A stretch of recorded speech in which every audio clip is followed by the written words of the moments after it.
Please welcome sir. Thank you very much. Granddaughter, she is doing software in America. See, మనం కూర్చో start చేస్తాం.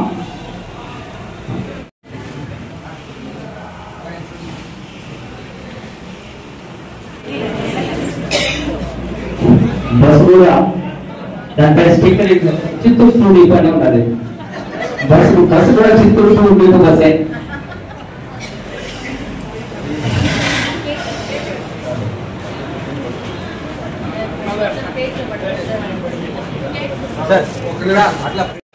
Happy Independence Day. 27 years you have to do service in APS Audio. Remaining life you have to be happy along with your family members. ఇక నుంచి ప్రతి రోజు మీకు ఆదివారమే. ఇక నుంచి మీకు ప్రతిరోజు ఆదివారమే. ఇక నుంచి ప్రతిరోజు మీకు ఆఫే. ఆర్టీసీ వాళ్ళు ఒక రోజు ఆఫ్ ఇచ్చారు, ఇక ప్రతిరోజు ఆపేశారు మీకు. ప్రతిరోజు ఆదివారమే.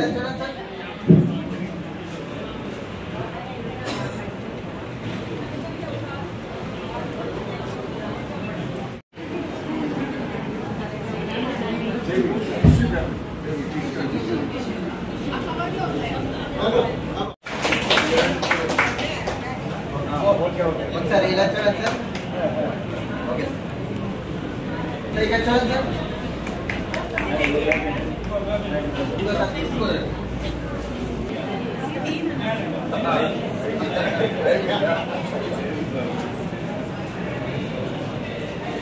ప్రతిరోజు ఆదివారమే.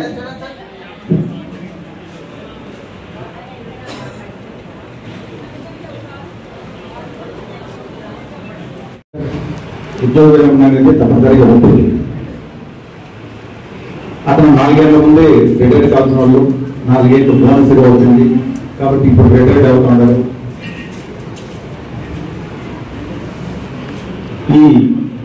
ఎక్కడెక్కడో చదువుకున్నాము కానీ ఆర్టీసీ సంస్థ ద్వారా మనం అందరూ ఒకటైనాము. ఆర్టీసీ సంస్థ ఒకటే కాకుండా మన వ్యూస్ కూడా ఒకరికొకరు పంచుకునేసి మన పిల్లల భవిష్యత్తు ఎట్లా చేయాలి. స్టేజ్ని అలంకరించినటువంటి పెద్దలకి నా యొక్క నమస్కారాలు. అలాగే ఇక్కడికి ఇచ్చేసినటువంటి మా కో బ్రదర్ యొక్క సహ ఉద్యోగులు, ఫ్రెండ్స్, బంధుగణము అందరికీ నా యొక్క నమస్కారాలు. ముఖ్యంగా సేవ అనేటటువంటిది ఆర్టీసీలో తీరిక లేనటువంటి విషయం. తీరిక ఉండదు. ఎలక్ట్రిసిటీ డిపార్ట్మెంట్ కానీ, ఆర్టీసీ డిపార్ట్మెంట్ కానీ, టెలికాం కానీ ఇలాంటివి కొద్దిగా అత్యవసర పరిస్థితులు. కాబట్టి ఇక్కడ ఈ ఆర్టీసీలో మా కో బ్రదరు ఆర్టీసీలో వర్క్ చేశారు కాబట్టి వాళ్ళకు ఉన్నటువంటి ఇబ్బందులు ప్లస్ లీవులు దొరకపోవడము, ఎమర్జెన్సీ అయినా ఇలాంటివన్నీ కూడా కొద్దిగా అడ్జస్ట్ చేసుకొని చాలా మంది డ్యూటీ చేస్తున్నారు. వాళ్ళందరికీ నా యొక్క కృతజ్ఞతలు. భార్య అనేది వెనక ఉండే తీరుతుంది. అవునా కదా? ఎంతమంది యాక్సెప్ట్ చేస్తారు? యాక్సెప్ట్ చేసే వాళ్ళందరికీ hospital. Thank you so much. అంతేకాకుండా నేను ఎన్నోసార్లు చూసినాను మా బావగారిని. తనకు వెనక కోట్ల ఆస్తులు ఉన్నా కూడా బస్ స్టాండ్ లో నిలబడుకొని, అది ఎప్పుడంటే పిల్లలిద్దరు అమెరికాలో ఉండి పిల్లలిద్దరికి జాబ్ వచ్చిన తర్వాత కూడా నా కళ్ళారా చూసినాను. వేలూరు బస్ స్టాండ్ ఉందా నిలబడుకొని వేలూరు అనుకోండి. నేను విన్నానండి. నేను మనసులో కూడా అనుకున్నాను, ఎందుకు వెనక కోట్ల ఆస్తి ఉంది, పిల్లలు ఇద్దరు సెటిల్ అవుతున్నారు, ఇంకా కూడా వేలూరు అని ఎందుకు అనుకుంటున్నాడు? కారణం ఏమంటే తను వర్క్ చేసే ప్రొఫెషన్ మీద అంత ఇంట్రెస్ట్ ఉంది. తన వర్క్ చేసే ప్రొఫెషన్ ని అంత గౌరవం ఇచ్చే వాళ్ళు మాత్రమే తను ఎంత ఇస్తూ ఎదిగినా కూడా అక్కడ ఆ స్టేజ్ లో నిలబడుకొని తన సంస్థ కూడా నష్టపోకూడదనే ఉద్దేశంతో తనకి ఎన్ని టికెట్స్ వస్తే తనకేమండి, ఆర్టీసీ కదా నష్టం వస్తుంది, అయినా ఆర్టీసీకి నష్టం రాకూడదు నా వల్ల అని తన బస్ స్టాండ్ లో నిలబడుకోండి. అవే వేలూరు అనడము నా కళ్ళారా చూస్తాను. సో ఇలాంటి వ్యక్తులు ఆర్టీసీకి ఎంతో అవసరమని నేనైతే అనుకుంటున్నాను సార్. సో ఇలాంటి వ్యక్తుల్ని ఇంకా మీరు ఎక్కువగా జాబ్ లైక్ తీసుకోవాలని కూడా కోరుకుంటున్నాను. ఇంకో విషయం ఏమంటే, ఇందాక మా సార్ గారు చెప్పారు, మేమందరూ బంధువులందరూ ఏదైనా అకేషన్ గా అందరూ అసెంబ్ల్ అయితే మా మామగారు ఉండరు. మా ఆయన ఒకటే అంటాడు, ఈయన పెద్ద ఆర్టీసీని ఉద్ధరించేట్లు ఉంది అని. ఇట్లా ఎన్నోసార్లు అని ఉండారు. లేదు బా, నేను వర్క్ చేసే చోట నేను లీవ్ అడగను, నేను నా డ్యూటీ ఫస్ట్, ఫ్యామిలీ నెక్స్ట్. నేను చూసినంత వరకు మా బావగారు నేను చెప్పట్లేదు. నాకు చాలా చాలా సంతోషమైంది. నేను రిటైర్ అయిపోయి 18 సంవత్సరాలు అయిపోయినా కానీ నన్ను మర్చిపోలేదు. అతనికి చాలా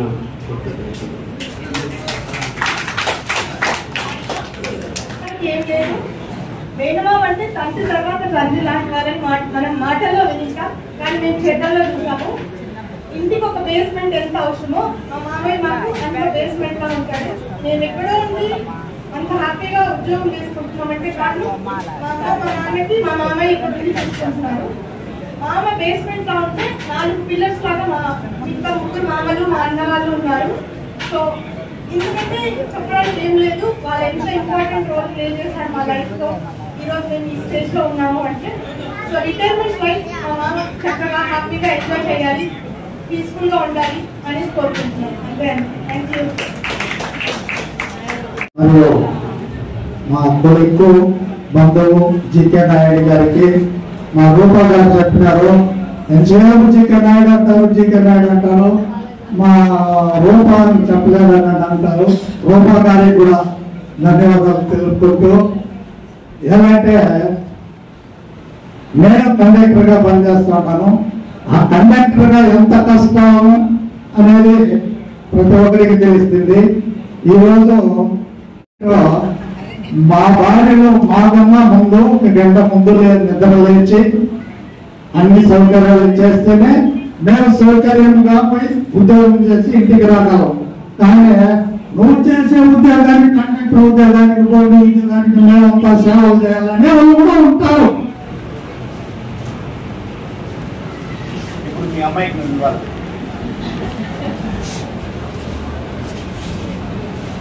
చూసుకోమ్మా.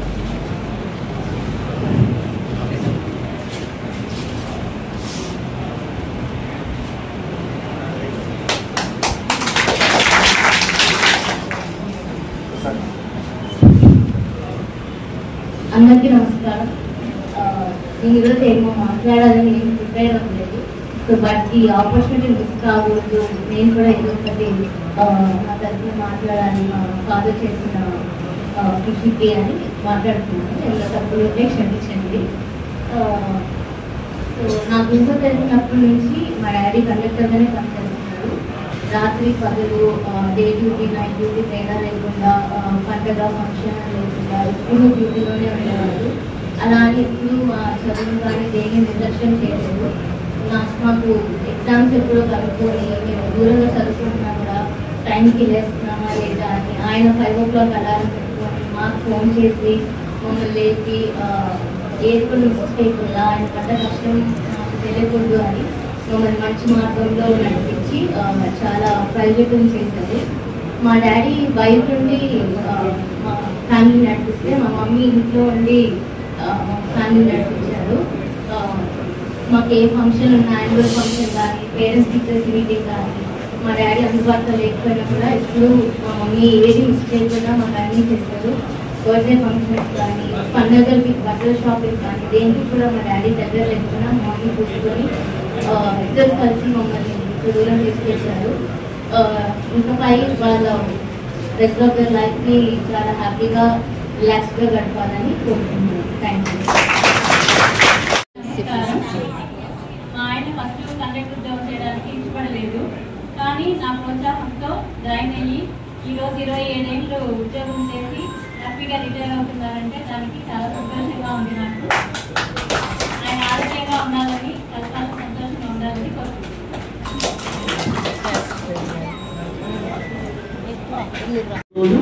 7 గంటల పుస్తకాలంటే చాలా సంతోషం.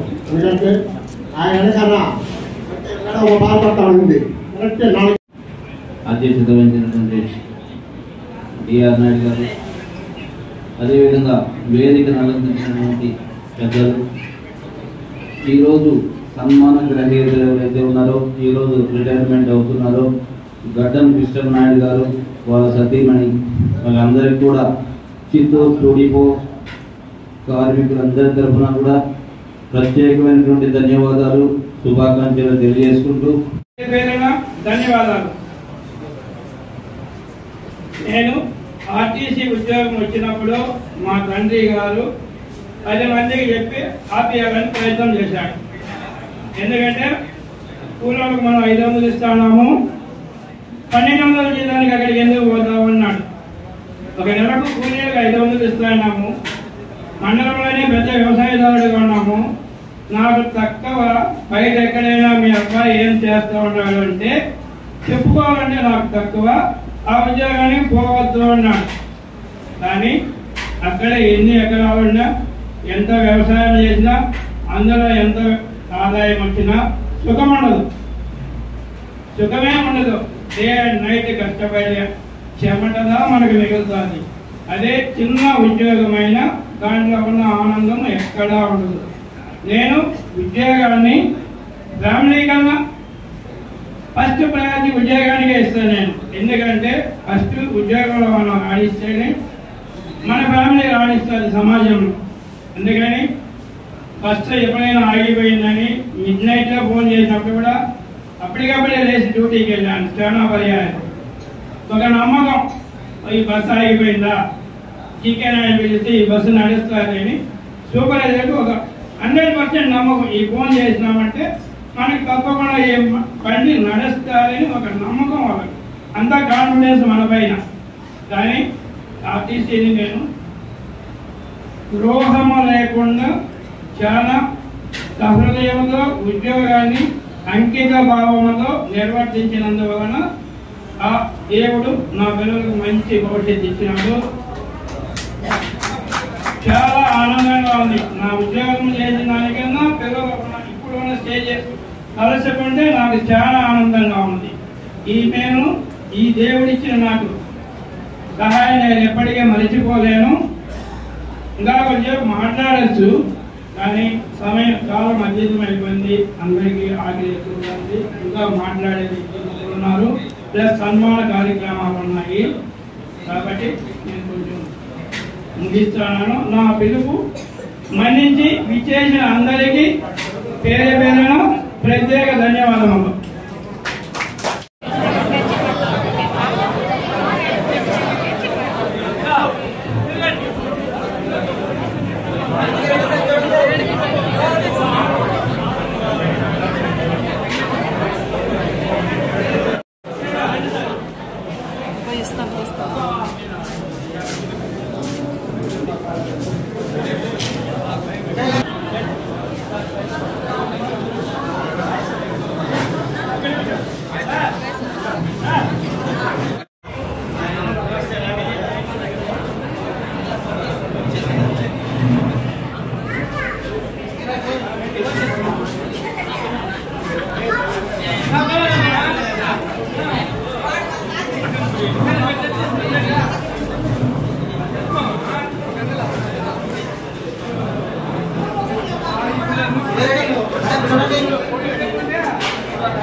అప్పుడే తీయలేదు 24 అవర్స్ కొడతా రెడీ చూడండి సార్